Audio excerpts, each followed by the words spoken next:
Welcome to Snack Your Brain. I am Balaji Sagadevan. Today we are going to see about the recent executive order by US President on temporarily freezing visa holders' entry into USA. Let's get started. As many of you might know, that US President has issued an executive order on June 22nd temporarily freezing the entry of H1B visa holders, H2B visa holders, J visa holders and L visa holders from entering into USA till December 31st, 2020. So it was issued on 22nd, came into effect, and that will last till December 2020. Okay. So let's dive deep into it on seeing who and all affected, who are all not affected, which visas are more relevant to India, and what kind of people are being affected in this kind of scenario. Okay. So as I said, the types of visa getting impacted are H1B, Specialty Occupation Industry Work Visa, H2B, Semi-Skilled Non-Agricultural Based Workers Visa, and people from India are not impacted by that. We are not using that visa much. J1 visa, which is for exchange students, exchange researchers, exchange teachers, those kind of things. That visa is also not majorly being used by people from India. And the last visa is the L visa, which is a managerial or an executive visa used from a company to company kind of work operations here. Okay, so let's see about this H1B visa and L1 visa.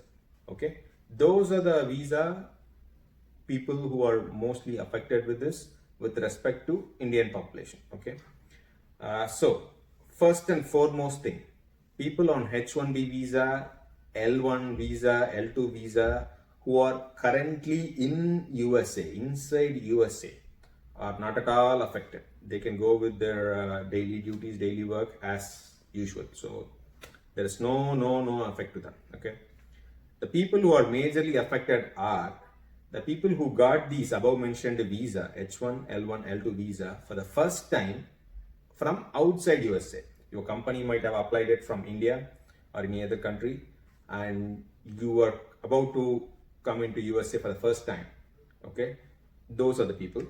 And people who have already been in US, worked in US, who are visiting currently outside USA, visiting their home and family just for vacation, who went before March, before all these corona and travel bans was setting in, or who are all moving back to their home country through this repatriation flights. Okay, those are the people who are affected, and they can't enter into USA till December 31st, 2020. Either if you have a valid visa stamp on your passport, or you are about to get one, like you have your 797 action form approved and you are about to schedule an interview and get one. Those two peoples are the one who are going to be affected.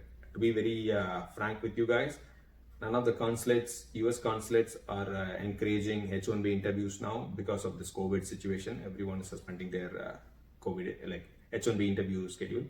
So those two are the set of people who are going to be affected with this. Okay. From this instance and also from previous history, the major concentration or the major intent of this kind of rule, I personally feel, is that it's being targeted towards targeted towards protecting the local workforce. Okay, that's the reason that is mentioned, and this intent targets most of the people who are coming in from on-site, from software companies from India to US on on-site operations, either on H1B or L1B. So those are the major chunk of people who are getting affected by this.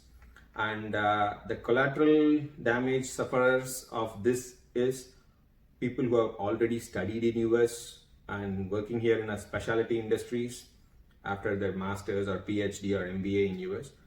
Those who went to India or their home country for personal visit, those are the people who are getting affected also. So those people, I feel it as a collateral damage. But with the prolonged history from past few years, most of the rules were targeting the on-site people operations who are coming, people who are coming here on on-site operations. Okay, the major reason behind that is government here feels that when people from outside USA when they can come here and perform on-site operation, with most of them me being a non-IT major people. When they are trained on that job and they are coming and doing this on-site operation, why can't that training be given to the local US talent pool and get that work done? Okay, so that's the main concept behind it, and so that's why we are seeing this step-by-step kind of rules. Okay, as of now, I have seen many people many big industry leaders are commenting against these kind of rules and proclamations, and many immigration lawyers are also discussing about it. As of now, as of today, like July 2nd, I didn't see or I didn't hear about any of the like court petitions, any of the cases against this in any court of law. So we need to keep an eye on that. Okay, so people who are outside USA, who are on H1B, L1, L2, who are willing to get in to USA, those are the people who need to follow this rules, the updates on this very, very closely. Okay, if you have any questions, please feel free to comment, and I am also going to put the official websites from which I gather the data, whitehouse.gov and uicis.gov sites, up in the description below. You can go there and see it. Okay, if you like this video, please do give a thumbs up and share it with your friends, and subscribe to Snack Your Brain.